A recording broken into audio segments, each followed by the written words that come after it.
இலங்கை போயிருக்கோம். இலங்கையா? ஸ்ரீலங்காவா? ஸ்ரீலங்கா தான் போயிருக்கோம். என்ன நினைச்சுக்கிறீங்க நீங்க? எங்களுக்கு ஒரு வாய்ப்பு கிடைக்கல, நீங்க போயிட்டு அத்தாட்டி உங்களுக்கு கிடைக்கும்போது எங்களுக்கு டிக்கெட் எழுதி விட்டுருங்க. இப்போ மும்பைக்கு ஃப்ளைட்டில் போயிட்டு வந்தோம் தீபாவளிக்கு. ஆமாம், இப்போ தீபாவளிக்கு. எப்படி போறீங்க? ஃப்ளைட்டில் தான். என்ன வேலைக்கு போறீங்க? ஃப்ளைட்டில் தான் போனோம். என்ன வேலைக்கு? அவங்க மேம் கூட மெய்டாக போனேன். மேம்னா மினிஸ்டர் அவங்க வீட்டில். அதனால உங்களுக்கு நிறைய கிடைக்குதா? நாராயணசாமியோட வைஃபா? இல்லையே, முதல்ல வந்து இவங்க கிட்ட வேலை பார்த்தீங்களா? அவங்க பேர் நங்கயா? சந்திரபிரியங்க. வேலையை ரிசைன் பண்ணிட்டாங்க தானே? வலிக்குது. அவங்க அம்மா கூட தான் போயிட்டு வந்தோம். மும்பை போனேன். ஏன் அவங்க ரிசைன் பண்ணாங்க வேலையை?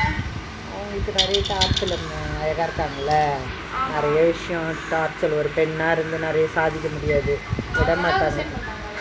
ஆமாம், அதுக்கு பதில் தான் தமிழ் வந்தாங்க. தமிழ் சைடு சவுண்ட் வந்து தமிழ் சவுண்டா கூட வந்து சீக்வல் ஆக்டிவிட்டில பண்ணீங்க ஒரு பீச்ல. இலங்கை கூப்பிட்டு போனாங்க. இதெல்லாம் எனக்கு அவங்களே உங்களுக்கு டிக்கெட் எடுத்தாங்க, நீங்க எடுத்துருக்கீங்களா? அவங்க தான் எல்லாமே ஏசப்பா இது எல்லாமே அவரோட கனவு தான். அப்புறம் ஆழியார் போனோம், வேதாத்ரி மகரிஷி போனோம், வாய்ப்பாடு போனோம்.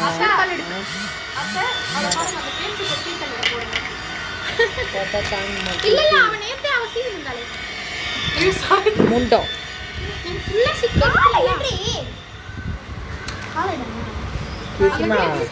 கிட்டத்தட்ட ஒரு 500 பேர் உயிரை கொண்டுட்டோம்.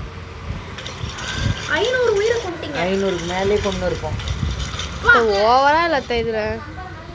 ஆமாம்மா, 500லாம் இல்லத்த, யார்த்த ஓவரா கொண்டு இருப்போம்மா. ஈரெல்லாம் சேர்த்தா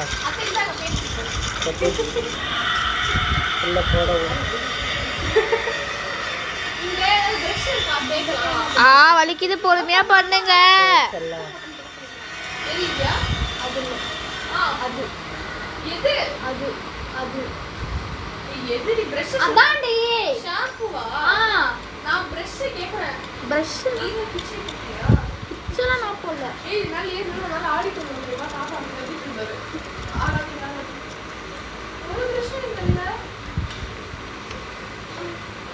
நரம் தான் கத்திட்டே இருப்பார்ல, தாத்தா இருந்தா நரம் ஏதாவது சொல்லிங்க தானே இருப்பாரு.